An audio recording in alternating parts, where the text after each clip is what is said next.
Hey y'all, I wanted to come on here and chat with you about my 3-year recovery journey with PPPD, or persistent postural perceptual dizziness. That's a tongue twister.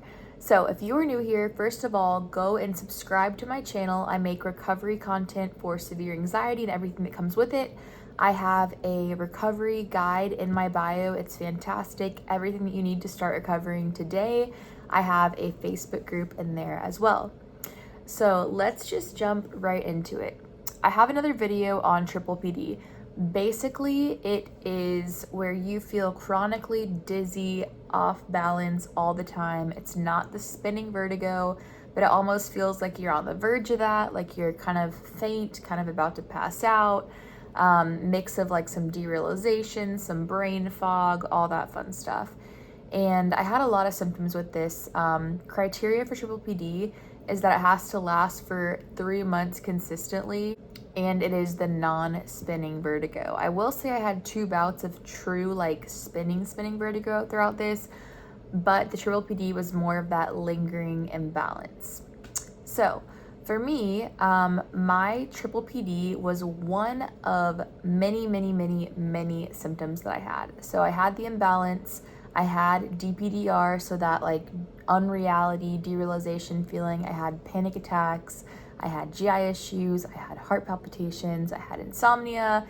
Literally, the list goes on. If you have not seen my full story recovery video, definitely check that out because it kind of details my whole experience. But I want to talk mainly about PPPD because I get a lot of questions on this symptom. Okay, first of all, why does it happen? So I will say this happens, to simplify this, because of stress on your body. Whether that is, a giant stressor like maybe a car accident or childbirth or something, or compounding stressors like too much work, overcommitment, lack of boundaries, rumination, whatever it is that kind of got you to this place, a virus. Lots of things can kind of cause this. Also, an episode of vertigo can cause this for people too, because they essentially panic, and that panic attack can cause the ongoing imbalance. So what starts this? Stress and anxiety. What perpetuates this? Anxiety. So what happens is your body gets in this state. We're going to call it overall, like your nervous system gets sensitized. When your body's in a sensitized state, one of the many symptoms you can get is your vestibular system to kind of go out of whack and start overreacting, right? Because when your body is sensitized, whether it's the dizziness or any other symptom, it's a result of your body overreacting and trying to keep you in that state of fight or flight. What perpetuates it? Googling, fixating, trying to fix it constantly, trying to change it, sitting in that frustration, that hopelessness, fear, right? Adding fear to the situation. So let me give you some examples, because in the beginning what was happening is I was having this feeling, felt faint all the time, felt like I was rocking, swaying all the time, nausea, headaches, everything that came with that. And instead of responding properly, I was avoiding, I was not driving, I was not going in anywhere. And as soon as that extra wave of balance hit, because at first it was just like all the time, but then I would have that episode where I would be open a door, I would walk close to like a car or something like that, and I would suddenly feel like I was just being like pulled to the side really quickly, and or maybe like I was in a spinny chair and I was being like yanked backwards, right? So that like really scary imbalanced sensation. And when that would happen, I would freak out, right?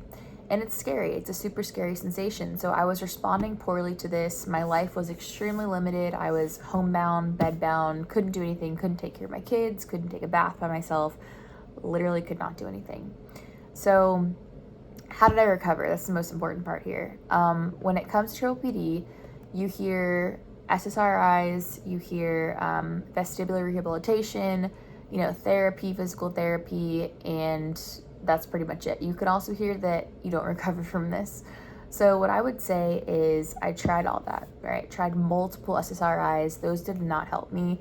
And my personal experience, I think if you want to try them, try them. I'm not anti-med, but My personal experiences, they even made things worse for me because as I would taper off of them, my vestibular system would be even more sensitized, more dizziness, more drama. So SSRIs did not work. Physical therapy, long story short, did not make a difference for me in triple PD. It did help when I had the episode of true vertigo, but triple PD, nope. What finally did help was basically, to really simplify this for you, is throwing triple PD under the umbrella of nervous system sensitization. So this was no longer my main problem. It was just a side effect, a symptom of my nervous system being in a sensitized state. This was a game changer for me because now I'm no longer chasing the dizziness. That wasn't my main problem. I didn't have this problem and that problem and that problem. I had one thing and it was my nervous system. So I worked on desensitizing that. I basically worked on getting into real life again next to extremely uncomfortable symptoms, next to severe dizziness 24/7, panic attacks every single day. Got back into driving, into going out, into traveling alongside all of that. That's the most important part here because for a while I felt like, when I get better, I'll do this. When I feel better, I'll drive. When I feel much better, I'll travel. But instead, that wasn't working. That was making me worse. I decided I'm going to do all these things while I feel this way. Most importantly, while I respond with indifference. So when I was traveling, right, in the airport, walking along, okay, here it comes, big wave, feel like I'm gonna pass out, completely disoriented. In my head, I'm going, okay, this is just your nervous system, just a symptom, just dizziness, uncomfortable, not harmful, move on, back to what you were doing, right? And that mindset lived in my head literally 24/7 for a very long time. I'm trying to give you like my key bullet points here, right? Because I could talk forever about this. Fast forward to now, 3 years later, where am I at? I would say I have about 10% of the dizziness left. It is what it is, okay? I think it's going to continue to get better. For most people, it does. It just takes time. And the most important thing when it comes to recovery from all this stuff is recovery is not getting rid of your symptoms. That's a consequence of recovery. And that's also a fluke, right? If your symptoms just disappear, it's a fluke, it's not recovery. Recovery is learning how to respond to extreme discomfort with indifference, right? Learning how to not add fuel to the fire in every area of life, not just dizziness. This is one thing. What you don't want is to have your symptoms go away. Great, you distract yourself, whatever it is. And then a couple of years later, something bad happens in your life. You don't know how to respond. You end right back up in the spiral. So again, recovery is definitely not your symptoms going away. Your symptoms disappearing is a consequence of recovery. And for me, 90% is major. If you are living with chronic, triple PD, can't leave your house, can't do anything, your life's over, quote unquote, that to get to a point where you are fully living your 10%, that's day and night, So I just want to be real with y'all. I could sit here and tell you everything's perfect, but I do still have days where I'm like, okay, a little bit, But yeah, if you don't know where to start and want to take the first steps, head to my bio because I have a recovery guide. Just released it. It has everything you need to recover, right? From the big picture here, from the nervous system sensitization, not just the one symptom, right? Because you'll see, if you don't already see, that as you start recovery, you're like, oh, it was a lot of things in my life. It wasn't just this, you know what I mean, when it comes to response. So step one, head to my bio, download the new recovery guide. Join my Facebook group. Another good resource is the Study Coach on YouTube as well. She has lots of great videos, content, speaking the same language on this stuff. So check out the Study Coach.